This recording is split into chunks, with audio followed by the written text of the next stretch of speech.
Jamaah, alhamdulillah. Baik, untuk jamaah yang baru bergabung, hari ini kita sedang membahas tema Sumpah Serapah Jauh dari Berkah. Masya Allah, tadi guru-guru kita sudah memberikan ilmu yang luar biasa. Salah satunya, kapan sih waktu di saat sumpah kita tuh berpotensi untuk misalnya diijabah atau mustajab. Nah, itu juga kan penting banget nih biar kita tahu. Nah, bentar nih. apa tuh Ustaz? Gue masih inget tadi sebelum iklan. Ada yang bersumpah, saya bersumpah tapi segera dipotong sama Ustadz Maulana tuh. Iya, tadinya mau bersumpah, mau jawab pertanyaan jamaah ya kan. Ayo lo gimana tuh. Nah itu dia tuh. Nah ini juga sebenarnya belum bisa karena masih dipilih-pilih nih pertanyaan yang paling tepat, pertanyaannya yang bisa dijawab sama guru-guru lagi dipilih sama teman-teman kreatif. Berarti ntar jawab nih gue yang nanya ya. Ini cocok juga nih, saya juga jadi pengen bertanya nih. Tentang apa Ustaz tuh? Misalnya gini nih. Contohnya saya tadi berjanji gitu ya, mau menjawab pertanyaan, tapi ternyata pertanyaannya belum siap. Atau misalnya saya bersumpah kalau misalnya saya masuk universitas tertentu, saya akan belikan orang tua saya beli sesuatu gitu. Ada bernazar. Nah iya, tapi ternyata dia belum bisa memenuhi atau belum berkapasitas untuk memenuhi sumpahnya. Nah ini pengen saya tanyain nih, gimana ya caranya supaya kita bisa, apakah bisa ditarik itu omongannya, terus amalan apa ya kalau misalnya kita tidak bisa sudah betul tidak memenuhi agar tidak memenuhi itu. Betul. Nah itu dia. Mungkin Najira ini engkau kaparatnya. Ya betul. Nah itu dia pertanyaannya. Ada nggak kaparatnya? Gimana tuh Ustaz? Baik, bismillahirrahmanirrahim. Tabi guruku Ustadz Maulana, Ustadz Ahmad Khan, Mas Mikdad, serta guru-guru kami yang dimuliakan Allah Subhanahu wa taala. Bismillahirrahmanirrahim. Alhamdulillahirabbil alamin. Allahumma shalli ala sayyidina Muhammad wa ala ali sayyidina Muhammad. Ba'da naqul a'udzu billahi minasyaitonir rajim. لا يؤاخذكم الله باللغو في أيمانكم ولكن يؤاخذكم بما عقدتم الأيمان فكفارته إطعام 10 مساكين من أوسط ما تطعمون أهليكم. Allah Subhanahu wa taala berfirman di dalam surah Al-Maidah bahwasanya tidaklah engkau dihukum atas sumpah-sumpah yang engkau ucapkan dalam keadaan tidak bersungguh-sungguh. Makanya tadi sudah dijelaskan di segmen 1. Tapi kalau kau bersungguh-sungguh lalu engkau membatalkannya, maka ada kafaratnya.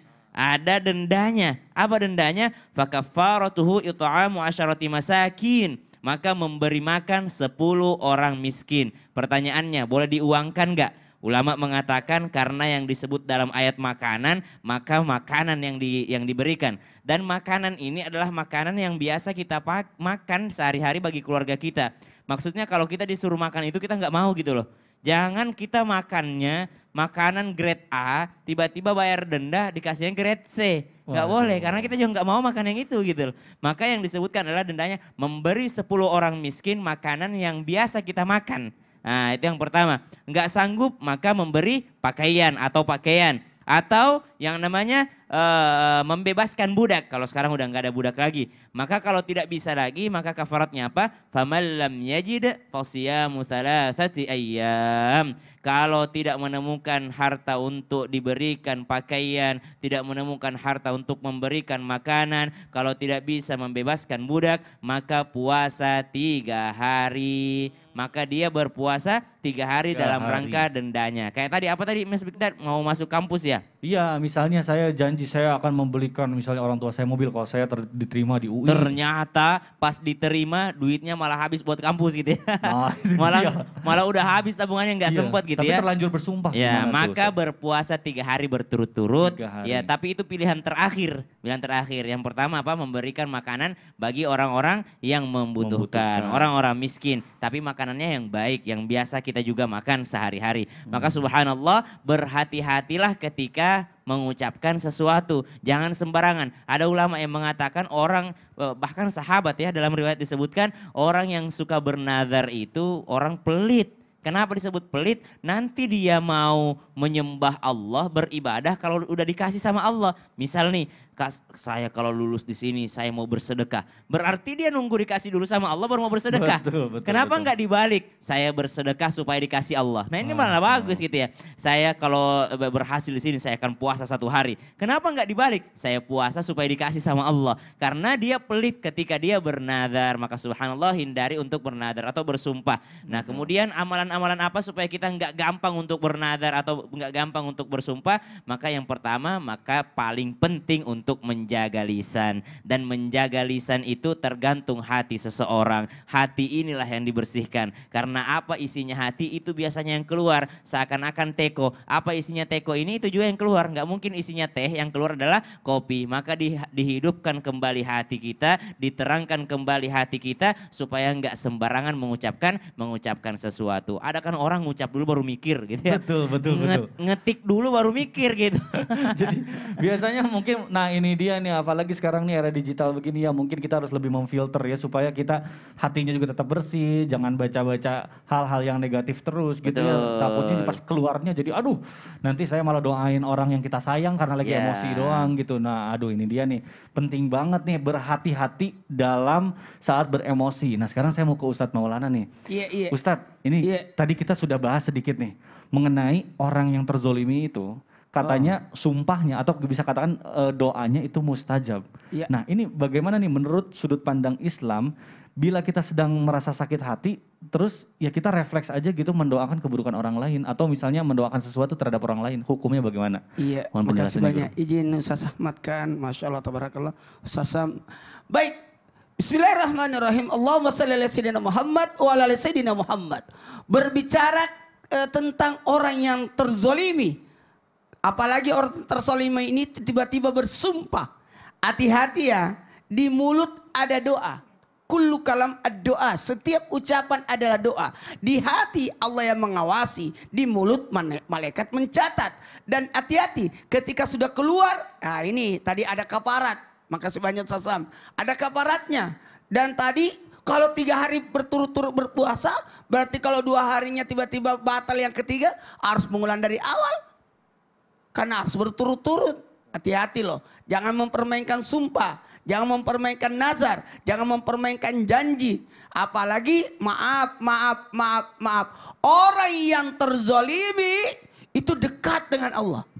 Karena ketika dia berdoa, orang yang terzolimi, maka doanya itu diijabah oleh Allah. Karena kepasrahannya ketika berdoa. Aku tidak bisa melawan lagi. Sehingga dia berdoa.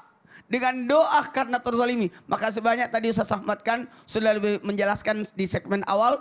Bahwa penjelasan perihal tentang hati-hati. Ketika kita merasa terzalimi. Terus kita berdoa terlalu kelewatan doanya. Doa sumpah serapanya. Nah, karena gini. Ketika kita terzalimi. Sebenarnya kan ada 3 itu. Yang pertama. Maaf ya, nauzubillah summa nauzubillah. Itu yang tadi dijelaskan. Membalas dengan lebih dari apa yang orang lain berikan. Hati-hati. Membalas lebih dari orang lain berikan. Tapi yang paling bagus sebenarnya yang ketiga. Karena ada juga yang kedua. Berlaku adil. Sama. Tapi yang paling bagus yang selalu dilakukan oleh Rasulullah adalah memaafkan. Mengikhlaskan. Sebenarnya susah juga nih. Ada yang satu lagi. Apa tuh Ustaz? Membalas dengan kebaikan. Waduh itu susah Berlaku banget. ihsan. Cegahlah orang berbuat buruk kepadamu dengan cara apa? Menghindari dia supaya tidak melakukan yang seperti itu. Yang berbuat zalim. Maka doa yang orang yang terzalim itu dikabulkan. Maka teknik yang terbaik adalah memaafkan. Sehingga nanti kelak dari kemudian insya Allah kita pun diampuni dosa-dosa kita. Amin, ya Ini Allah, sebenarnya ya Rabbal Alamin. ada dosamu ini. Tapi karena kau sudah memaafkan dia. Engkau dihapuskan dosa-dosamu. Aduh, Masya Allah. Nah hati-hati orang terzalimi. Contoh orang tua merasa terzalimi oleh anaknya. Tadi saya dengar ada kameramen nomor 2 ya. Waduh. Dengar nggak tadi dia ngomong? Iya, apa Ya Allah, katanya Ustaz? Aku sumpahi kamu menjadi imam Mekah. Waduh, Itu benar sumpahnya itu. bagus ya. Pernah kita dengarkan kisah dari Ustaz Sam Bukan kisahnya Sasam ya. Kisahnya Imam Masjidil Haram yang diceritakan oleh Sasam. Bagaimana sosok As-Sudais ya. Abdurrahman As-Sudais, Imam Masjidil Haram. Waktu kecil memperandakan makanan orang tuanya. Karena jamuan ada mau tamu. Tapi orang tuanya justru menyumpai anaknya dengan kebaikan. Anakku, ini bahasa Bugis saja. Mudah-mudahan jamaah ngerti ya. Anakku, kusumpai kau jadi imam Masjidil Haram. Aduh. Harusnya seperti itu. Betul. Anakku, kusumpai kau jadi presiden. Itu presiden perusahaan maksudnya. Presiden perusahaan. Karena presiden negara cuma satu. Iya ya, nggak bisa ada Masih dua ya. kecil ini. Iya. Kalau mau jadi presiden gampang aku. Bikin perusahaan, anakku jadi presidennya. Presiden Aman kan? perusahaan. Dan ingat, hati-hati. Ini ada catatan kecil buat orang supaya lebih hati-hati dalam bersumpah. Hati-hati. Ketika kita melaknat orang, sesungguhnya engkau telah membunuh orang itu. Waduh, no. Secara tidak langsung, ketika kita melaknat anak, melaknat saudara karena bermusuhan, memang saudaraku harusnya dia baik sama saya, aku laknat dia. Ketika engkau laknat saudaramu, kau laknat tetanggamu, kau laknat anakmu, sungguh engkau telah membunuhnya. Apalagi melaknat suami, melaknat istri. Dari mana lagi? Ku laknat kau. Setiap kau datang ke sana, kau kecelakaan. Waduh, nauzubillah. Itu kita harus berhati-hati ya dengan ucapan kita ya. Karena kita kadang tidak kontrol Yang banyak gitu. terjadi itu istri kepada suami merasa dizalimi oleh suaminya. Sehingga dia Betul. melaknat suami dengan sesuatu yang buruk. Nauzubillah. Nah itu dia, ini saya sakit hati atau siapa tahu mungkin takutnya saya sebenarnya yang menyakiti dia. Tapi kadang kita suka playing victim gitu. Aduh nauzubillah. Baik jamaah, Masya Allah luar biasa pembahasan kita hari ini. Tadi saya mendengar sedikit dari Ustadz Maulana bahwa menjelaskan tentang orang tua yang mendoakan kebaikan atas anaknya. Sebagai imam itu mudah-mudahan memang alhamdulillah kalau misalnya hal yang positif alhamdulillah. Tapi mohon maaf nih, saya baru menjadi orang tua Ustadz Maulana. Saya mau ke Ustadz Ahmad kan nih. Ternyata jadi orang tua itu susah ya Ustadz ya. Kadang emosinya nggak stabil gitu apalagi baru belajar.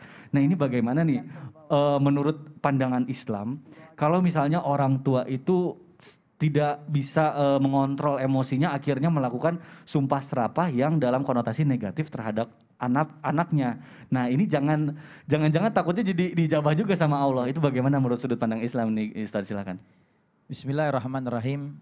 Apakah ketika anak dia tidak mendengar terhadap perintah orang tua, tidak patuh terhadap orang tuanya, lalu kemudian bandel, apakah orang tua itu boleh menyumpah anaknya? Bagaimana sih dalam pandangan Islam? Perlu kita ketahui di dalam kitab Tarbiyatul Aulad yang dikarang oleh Al-Imam Profesor Dr. Said Abdullah bin Nasir Alwan Al-Hasani, begitu juga di dalam kitab Tarbiyatul Abna yang dikarang oleh Syekh Mustafa Al-Adawi, dijelaskan satu hadis baginda Rasul Nabi Muhammad SAW yang hadisnya diriwayatkan oleh Imam Muslim yang datang daripada sahabat Abu Daud radhiyallahu anhu. Kata Rasulullah SAW, la tad'u ala anfusikum wala tad'u ala auladikum wala tad'u ala anfusikum wala tad'u ala auladikum wala tad'u ala amwalikum la tuwafiku sa'atun minallahi ta'ala yas'alullah ta'ala illa atahu iyah. Kata Nabi Muhammad SAW, jangan sekali-kali kalian itu mendoakan buruk buat diri kalian. Kita doain buruk buat diri kita sendiri aja jangan. Kadang-kadang ada orang yang ngedoain buruk buat dirinya. Biarin dah kalau begini mah mendingan gue mati aja. Allah. Daripada gua susah mulu, hidup gak pernah seneng, ngaji rajin, sholat rajin, gak kaya-kaya, tetangga ngaji kagak, sholat kagak kaya. Akhirnya nyumpahin dirinya sendiri. Emang Allah gak adil sama saya? Gak boleh. Rasulullah melarang kita menyumpahi atau mendoakan buruk kepada diri kita. Wala tad'u ala auladikum. Dan kata Nabi Muhammad juga jangan kalian mendoakan buruk menyumpahi anak kalian. Ini banyak orang tua yang mohon maaf kurang sabar, kurang juga pendidikan agamanya. Kurang dekat dengan Allah dan Rasulnya, jauh dari ulama. Sehingga ketika anaknya melakukan perbuatan-perbuatan yang tidak baik, anaknya bandel, akhirnya timbul ucapan sumpah serapah yang bisa jadi itu diijabah oleh Allah Subhanahu wa taala. Hati-hati, karena dakwatul walid mustajabah. Doanya orang tua itu diijabah oleh Allah Subhanahu wa taala. Di dalam hadis yang lain Nabi katakan, dakwatul walid li auladihi ka du'aul anbiya li ummatihi. Doanya orang tua buat anak-anak itu ibarat doanya Nabi buat umatnya. nggak akan ditolak oleh Allah Subhanahu wa taala. Maka jangan sekali-kali menyumpahi atau mendoakan yang buruk kepada anak kita. Nih contoh misalnya, banyak emak-emak zaman sekarang yang kalau anaknya bader, emaknya bilang, anak durhaka loh, Astagfirullah. kurang ajar loh, Astagfirullah. anak sambar geledek. Astagfirullah. Naudzubillah. Naudzubillah. Ini banyak ucapan-ucapan seperti ini keluar dari lisan orang tua. Tanpa disadari di saat dia sedang marah. Padahal hatinya punya rasa sayang yang besar kepada anaknya. Tapi saat itu, di saat orang tua marah, iblis datang membisiki orang tuanya untuk mendoakan doa yang buruk kepada anaknya. Hati-hati, kata Nabi Muhammad, jangan doakan diri kalian dengan doa yang buruk. Jangan doakan anak-anak kalian dengan doa yang buruk. Jangan doakan harta kalian dengan doa yang buruk. Kadang ada orang yang doain hartanya dengan doa yang buruk. Kalau emang udah begini mah biarin dah harta gue gak apa-apa, habis sekalian. Bener, gobul, akhirnya hartanya habis. Kenapa? Karena kata Nabi Muhammad, la tuwafiqu minallahi sa'ah, yas'alullah syai'an ila atauhiyah. Jangan sampai di saat dia berdoa yang buruk, pada saat itu adalah salah satu waktu yang doa diijabah oleh Allah Subhanahu wa taala. Saat dia bersumpah buruk, mendoakan buruk buat anaknya, buat hartanya, buat dirinya, saat itu doa diijabah, maka kejadian naudzubillah min dzalik akhirnya menyesal, akhirnya merugi, akhirnya merasakan kebingungan. Jangan sekali-kali kita menyumpahi diri kita, menyumpahi anak-anak kita. Doakan anak-anak kita dengan doa yang baik. Ketika diuji oleh anak, banyak-banyak sabar, istighfar, mohon ampun kepada Allah Subhanahu wa taala. Doakan anak kita dengan doa yang baik. Ya Allah anak soleh, ya Allah anak cakep, ya Allah anak baik. Dulu masih baik kan waktu belum bandel, ditimang-timang aja. Anak raja, anak raja, anak raja. Nggak pernah dikatakan anak budak, pengennya jadi anak raja. Maka di saat dia besar, ketika dia bandel, ketika dia bangor, doakan dengan doa yang baik. Maka mudah-mudahan kita menjadi orang tua yang selalu senantiasa mendoakan yang baik kepada anak kita. Sehingga anak-anak kita dijadikan anak yang saleh dan soleha. Dan Allah berikan kepada kita kesabaran yang ekstra. Amin ya rabbal alamin. Amin ya Allah ya rabbal alamin. Luar biasa ilmunya nih buat saya pribadi. Apalagi yang emosinya kadang masih fluktuatif turun naik kayak gitu. Alhamdulillah baik. Nah jamaah alhamdulillah nih sekarang tim Islam itu Indah sudah menemukan pertanyaan yang insya Allah akan dijawab oleh guru-guru kita. Yang pertama akan dijawab oleh guru kita Ustadz Syam nih pertanyaannya dari... Jangan dulu dong, sebentar. Ustadz Syam? Kita mau ngemil dulu nih. Loh kok malah ngambil sih? Iyalah, kue bolu, kue tape. Udah dulu gue capek. Aduh bisa aja ternyata malah Tar lah. Tapi setelah yang satu ini dijawab ya insya Allah. Baik Allah. jamaah jangan kemana-mana tetap di Islam itu Indah. Jamaah oh jamaah. Alhamdulillah. Kue bolu, kue tape. Udah dulu. Walhamdulillah.